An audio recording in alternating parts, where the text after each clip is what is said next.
Yep, we're rolling for another fragrance review. This time following along with the clone reviews that I've been doing. Obviously I'm trying to work my way through my EDT, EDP range of fragrances. I have mentioned in probably a few videos now that obviously my background is reviewing, so I'm not just limited to fragrances. I can review potentially other things in terms of sports supplements, mostly pre-workouts, because my background is working for forums and even third-party companies to review not just supplements, but obviously now I do fragrances, and in the past I've done even video game reviews and so on. So, and also again, that toot my own trumpet, I did a bit of work experience for a newspaper company, and at that time, again I'm showing my age a bit, I actually put a review for 50 Cent, so not his first album, but basically the album that catapulted him to basically what he is now, in terms of, you know, everybody who knows him and the money that he's made. And that was Get Rich Die Trying, and that was like 1999. No, actually it's a little bit later than that, like 2001. I can't remember, but it was a long time ago. So anyway, without further ado, that's just where I'm at in terms of reviewing fragrances. I've done hair products, so and so on. So there's lots of potential to review different things. So I just thought I'd put that out there so that if anybody sees this, if there's any interest in them sort of products or other things, I might be able to review them as well. Because for people that have seen me review, they know that I'm open and honest. I'm not doing it off of a script, it's just from some notes and obviously my own personal experience. I don't have any bias towards companies or anything, so at least you know when I review something I'm going to be honest and I'm trying to help people. I'm not just shilling for a company just trying to make a bit of money. So without further ado, as I said, on to another clone fragrance, another Lataffa one. Obviously I've experimented with Armath and Al Haramain before.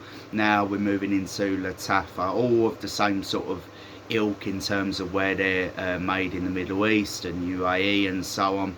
And this is Lataffa El Nashama, and even though it doesn't have the actual name of this on the bottle, as far as I'm aware, it's easy to pronounce it, Caprice, and it's an EDP. So this is a clone of Yves Saint Laurent Blu Electrique. Now I've never sampled Blu Electrique, but I have sampled and smelt and had on Yves Saint Laurent La Homme, the Night, the original. I don't think I've tried the EDP, but there's so many of them now. Like Blu Electrique is actually one that I believe has been discontinued. So again, it makes sense why they've made a clone of this, because apparently it was very popular back in the day. Why they discontinued it, I'm not sure.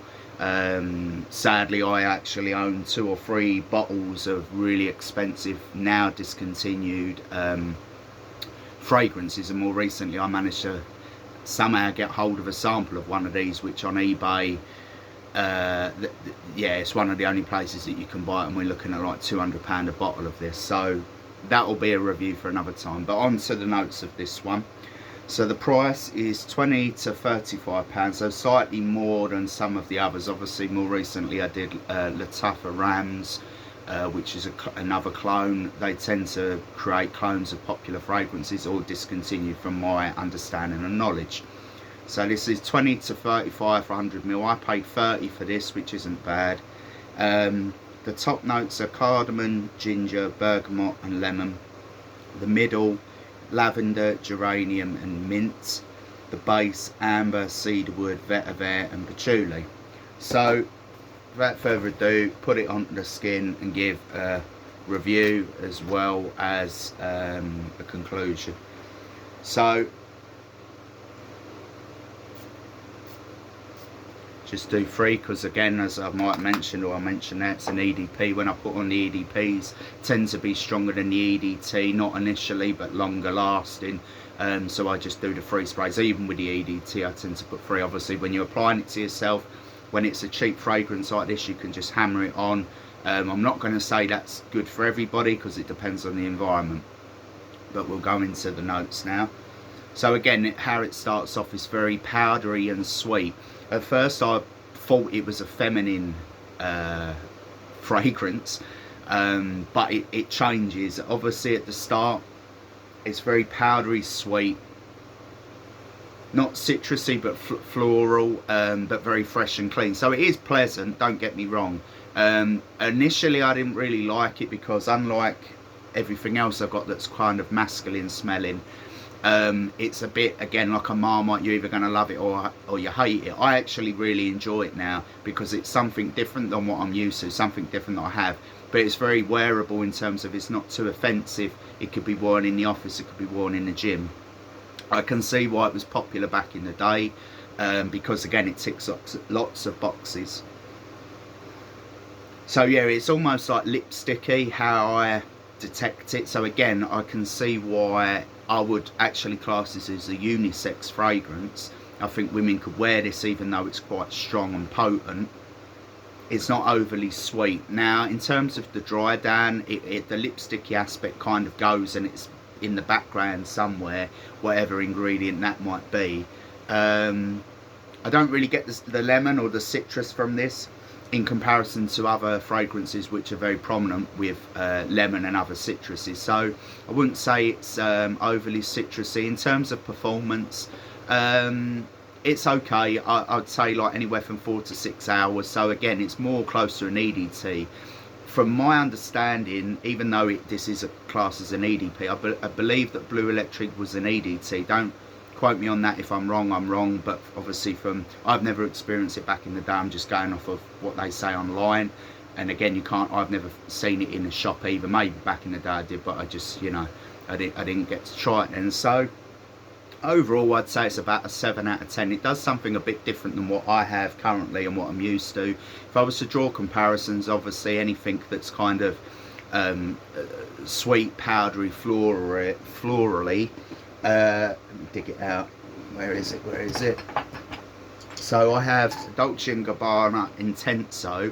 Obviously this is a lot more expensive. It doesn't have that lipsticky aspect to it. Bit more masculine, this one, but again, this is another good call for a unisex fragrance where it's sweet and powdery. Obviously this is quite expensive now to get this, and this I gave a 7 out of 10 in another review. So to basically summarize, it's fresh and clean, starts off very lipsticky sweet, like makeup, kind of that going out vibe. Again, I can imagine women wearing this, but guys can also pull this off as well. The dry down doesn't change too much, but the lipsticky aspect goes away.